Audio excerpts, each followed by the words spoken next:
أعوذ بالله من الشيطان الرجيم بسم الله الرحمن الرحیم سورہ بقرہ آیت نمبر 254 یا ایہا الذین آمنوا اے لوگو جو ایمان لائے ہو انفقو نون فا قاف اس کا روٹ ورڈ ہے خرچ کرو مما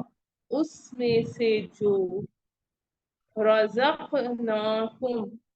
رزق دیا ہم نے تم سب کو من قبلی اس سے پہلے ان کے این یاتیا کے معنی ہے آ جائے الف تا یا اس کا روٹ ورڈ ہے یومن وہ دن لا نہیں بیعن خرید و فروخت تجارت فی ہی اس میں ولا اور نہ خلتن دوستی لام لام خلتن کا روٹ ورڈ ہے ولا اور نہ شفاعہ سفارش شین فا عین اس کا روٹ ورڈ ہے والکافرون اور جو کافر ہیں ہم الظالمون وہی ظالم ہیں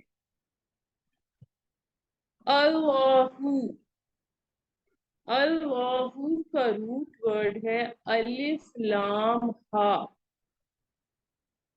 لا نہیں الہ اس کا بھی روٹ ورڈ الف لام ہا معبود الا سوائے ہوا وہ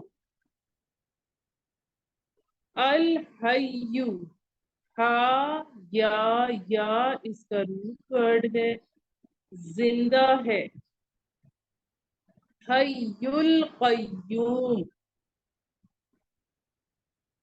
قائم رکھنے والا لا نہیں تأخذہ الف خا زال اس کا روٹ ورڈ ہے پکڑ سکتی اسے سنتوں اونگ ولا اور نہ نوم نیند لہو اسی کے لیے ہے اسی کا ہے ماں جو فی میں فی السماواتی آسمانوں میں ہے وما اور جو فی الارض زمین میں من کون ذلذی وہ جو یشفعو شین فا عین اس کا روٹ ورڈ ہے سفارش کرے عندہو اس کے پاس الا مگر بِإِذْنِ اس کی اجازت سے یعلم وہ جانتا ہے ما جو بینا درمیان ایدیہم ان کے ہاتھوں کے ہے یعنی ان کے سامنے ہے ان کے روبرو ہے وما اور جو خلفہم ان کے پیچھے ہے ولا اور نہیں یحیطون ہا واو توا اس کا روٹ ورڈ ہے احاطہ کر سکتے بشیء ساتھ کسی چیز کے من علمہ اس کے علم سے الا مگر